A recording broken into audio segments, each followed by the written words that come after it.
point of a show space is either it's so like the people in the space are literally like listening to see which project they like and what they're gonna like buy into. That's the same thing. It's the same dynamic. So you go to these conferences, you're around all these VCs and founders or whatever, and you're essentially like chilling. You know, obviously the same way we say in Twitter Spaces, there's like a correct way to show, like where you don't just jump in. Hi, I'm Jim, and I have a project called Pigeons of New York, and blah blah blah. Like, you know, like you gotta have a way to finesse your, you know, way into like that direction, like move the conversation. Like, just be a person, be cool, and then someone's gonna ask you like, what's the deal with that?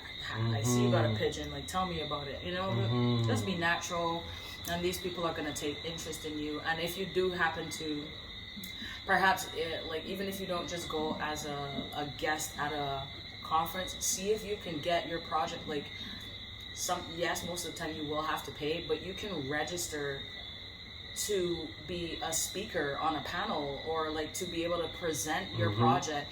And so you actually get to take the stage in front of all these people and present your project. So you're shilling, you're there to show.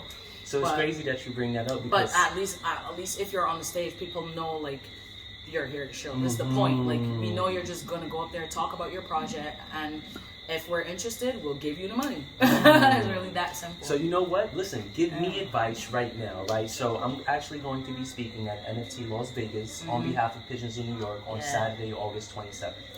Right? So you're giving me all these jewels as to how to go about it and whatnot. What's your advice?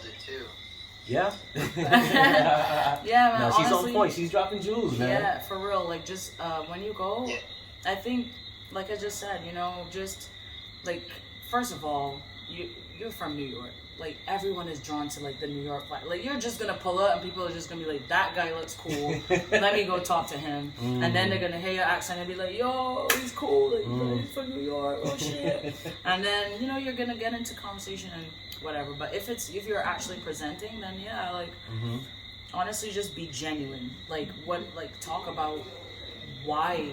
Like, sometimes, like, they're not excited enough just by like, oh, you did something cool. They want to know, like, what's your motivation? Why did you want to do this? Why is this important to you? Why is this passion? Why are you so passionate? And those are some of the things that will like tip a potential like VC over the edge, you know, because they'll be like, yo, I love the story, because they know with a good story they have something to build on. That's what marketing is all about.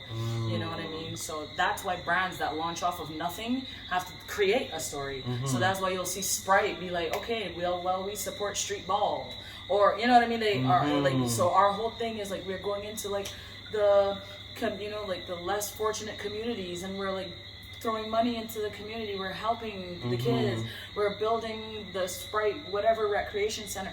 That's why brands if you are built out of a special story, you have to create one.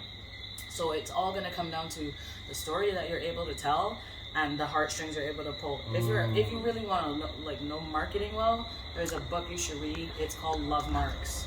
That's a fantastic, like, it'll teach you like why Coca-Cola markets and tells stories the way it does. Why these bear commercials, you never see the bear in it. You just see like families or like people hanging out, or like Coca-Cola is like, here's the little polar bear